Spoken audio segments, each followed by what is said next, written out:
In a major escalation of its campaign against left-wing extremism, the United States has officially designated 4 European groups as terrorist organizations, describing them as violent Antifa networks. US Secretary of State Marco Rubio announced that Antifa-Ost, based in Germany, Italy's International Revolutionary Front, and 2 Greek groups, Armed Proletarian Justice and Revolutionary Class Self-Defense, will be added to US terror watch lists.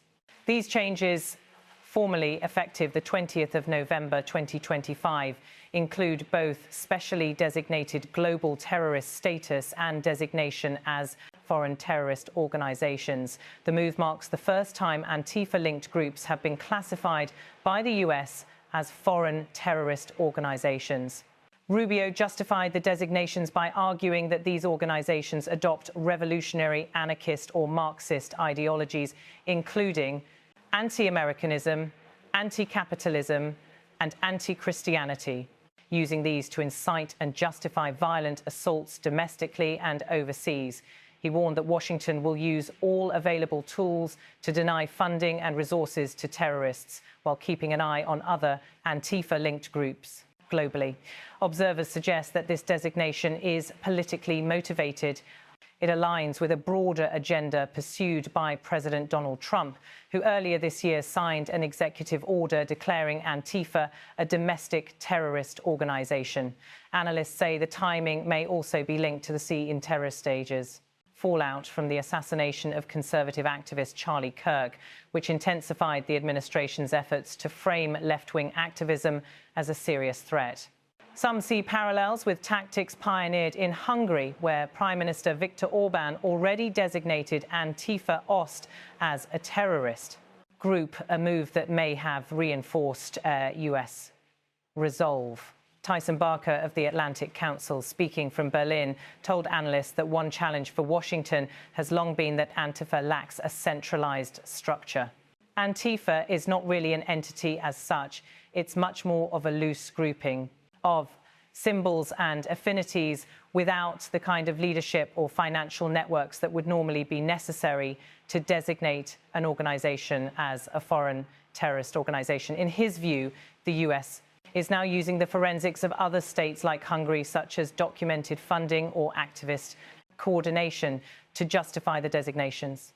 He sees this as a strategic political attempt to elevate the stature of Antifa globally in order to create kind of balance with what we're seeing around right-wing extremist groups, both in the United States and globally. The groups involved have histories of violent actions, according to US authorities. Antifa-Ost in Germany, also known as Hammerband or Antifa East, has been linked to attacks between 2018 and 2023.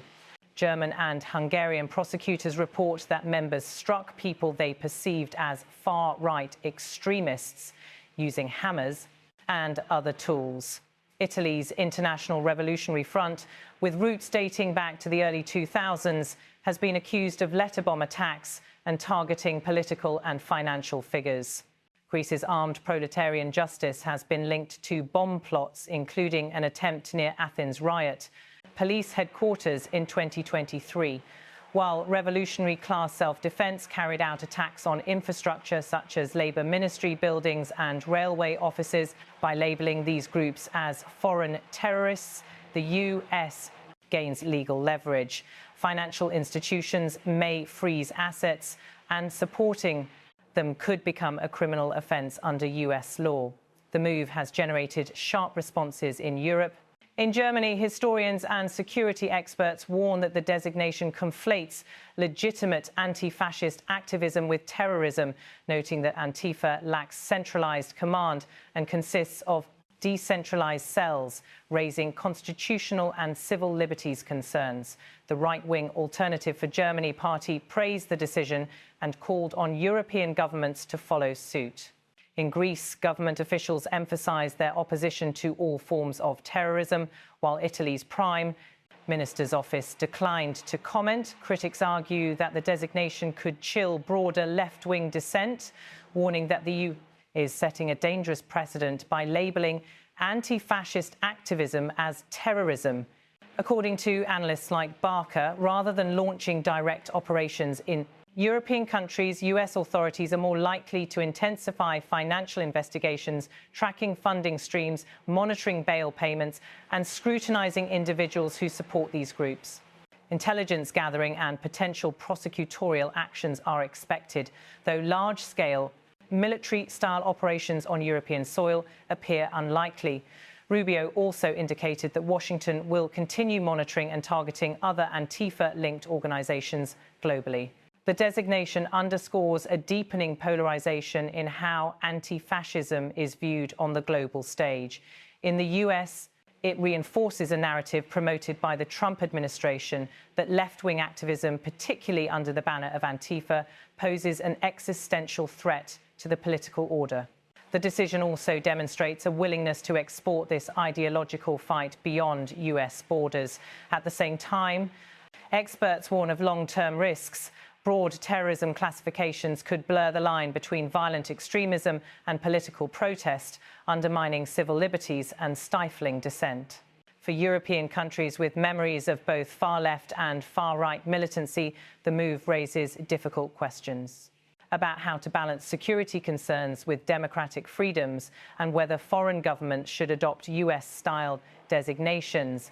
In short, the US government's decision to blacklist these 4 European Antifa-linked groups represents a significant escalation in its global counter-extremism strategy, rooted in a political vision that frames left-wing activism in starkly militant terms. The full ramifications remain to be seen, but for now, the designations have sparked both strong approval and serious debate on both sides of the Atlantic.